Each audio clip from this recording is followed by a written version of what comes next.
क्या आप भी अपने रिश्तों में घुट घुट के जी रहे हैं, मन में कुछ मुंह पर कुछ और? अगर हाँ, तो ये वीडियो आपके लिए है।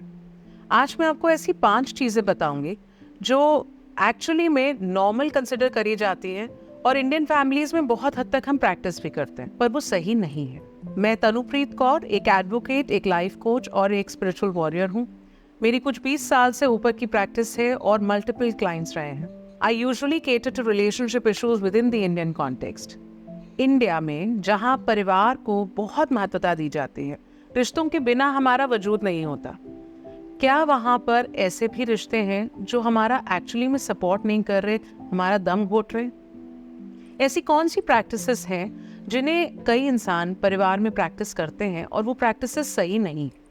Just because everybody is doing it, that doesn't make it right. The first thing is moving on, pretending like nothing happened. मेरे अक्सर ऐसे क्लाइंट्स आते हैं और जो कहते हैं कि इतनी बड़ी बात हुई और उन्होंने उस चीज़ पर रिएक्शन नहीं दिया, किसी ने उनको क्वेश्चन नहीं किया, ये इतनी गलत बात थी। और जैसे सब्सटेंस अब्यूज़, फैमिली में सब्सटेंस अब्यूज़ को नज़रअंदाज करना या उस चीज़ का जो उन रिश्तों पर असर पड़ रहा है, जब हम उसे नज़रअंदाज करते जाते हैं, तो ये क्योंकि आप प्रॉब्लम को एड्रेस नहीं कर रहे, इसका मतलब ये नहीं कि प्रॉब्लम एग्जिस्ट नहीं कर रही। वो प्रॉब्लम धीरे धीरे धीरे रूट्स तक पहुंचती है। This completely spoils and kills a relationship from the very core of it. Address these issues. The second thing is staying silent when things need to be addressed. ये मैं बता नहीं सकती हूँ कि किस हद तक ये प्रॉब्लम इंडियन फैमिलीज में एग्जिस्ट करती है। आई अंडरस्टैंड कि हमारे यहाँ बेबाक होके बोलना या ब्रेजनली ऑनेस्ट होने को सही नहीं माना जाता और वो होता भी नहीं है। That is not the right policy और the right way to do it. But diplomatically एक सही तरीके से अपनी बात को सामने रखना बहुत बहुत ज़्यादा ज़रूरी है। अक्सर ये जो हम अपने इमोशंस को अंदर घोट के रखते हैं ना, कि नहीं चुप हो जाते हैं, इग्नोर करते रहते हैं और हम एक बार के बाद दूसरी बार तीसरी बार हम मौका देते जाते हैं कि शायद ये खुद समझ जाएंगे। बिलीव मी, वो नहीं समझेंगे। जो आपके पहली बार ना करने पे नहीं समझे, वो उस चीज़ का फ़ायदा ही उठाएंगे। You need to address these issues और उसको एड्रेस रिस्पेक्टफुली, पोलाइटली, प्यार से करिए, पर ज़रूर करिए। जो नेक्स्ट है, ये ऐसी प्रैक्टिस है जिसे आप सोचेंगे कि अरे ये भी गलत है, ये तो गलत हो ही नहीं सकता। ये है always being the bigger person.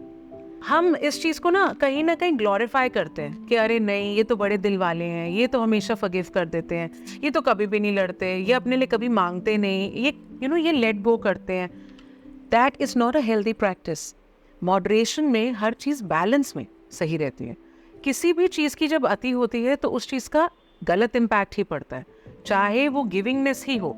एक रिश्तों में एक मर्यादा होती है हर रिश्ते की, और जब आप बहुत ज़्यादा बिगर पर्सन बनते हैं हर बार, तो आप फिर ये कंप्लेन नहीं कर पाएंगे कि कोई मेरे लिए सोचता नहीं। और अक्सर ऐसे ही लोग लास्ट में परेशान होते हैं कि यार मेरे लिए किसी ने क्यों नहीं सोचा, मैं हमेशा ज़िंदगी में सबके लिए करता आया, पर मेरे लिए कोई क्यों नहीं करता। जब आप टाइम रहते अपनी एक्सपेक्टेशंस, अपनी उम्मीदें अपने आसपास अपने लव्ड वंस को आराम से समझाते हैं, sometimes it's very very important to keep your foot down as well. That also teaches your loved ones how to respect the boundaries, how to respect everyone in the family. The next is very important. Always having to walk on eggshells because somebody can't manage their emotions.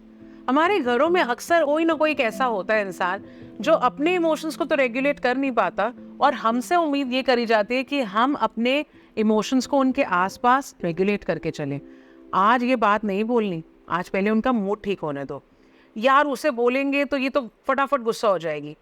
जब हम ऐसी चीज़ें बहुत बार करते हैं और हम किसी एक की इमोशनल डिसरेगुलेशन की वजह से अपने आप को कॉम्प्रोमाइज़ करते हैं, अपनी फीलिंग्स के साथ एक बार दो बार बार बार जब कॉम्प्रोमाइज़ करते हैं, तो ये भी एक गलत सिग्नल है। आप एक बैलेंस रिलेशनशिप में, एक हेल्दी रिलेशनशिप में एगशेल्स पे नहीं वॉक करेंगे।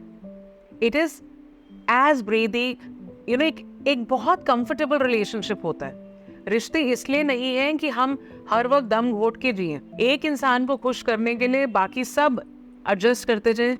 That is not the right way to go about it. You need to address this issue. You need to speak to that person that they need to work on their emotional regulation. वो अपने emotional spectrum को बड़ा करें, maturity से चीज़ों को संभालें और रिश्तों को मेंटेन करें। Last is the most vital. ये इतना हद तक इंडियन फैमिलीज का पार्ट है कि हमें लगता है कि ओ माय गॉड, इस ये गलत है, ऐसा भी करना गलत है, बट ये वाकई में है। ये पॉइंट है कि हम अक्सर सबसे ज्यादा प्लेजर किसको देते हैं? जो घर का सबसे ज्यादा डिसफंक्शन, या जो एक ऐसा इंसान जो अपने इमोशंस को बिल्कुल भी रेगुलेट नहीं कर रहे। ये घर के बड़े भी हो सकते हैं, ये घर का सबसे छोटा इंसान भी हो सकता है, ये कोई भी हो सकता है, ये घर का एक नया मेंबर भी हो सकता है, घर का सबसे पुराना मेंबर भी हो सकता है। ये रिश्तों में कोई भी एक ऐसा इंसान जिसे प्लीज करने के लिए पूरी दुनिया आगे पीछे हो रही है, बट वो इंसान अपने इमोशंस को रेगुलेट करना नहीं सीखते।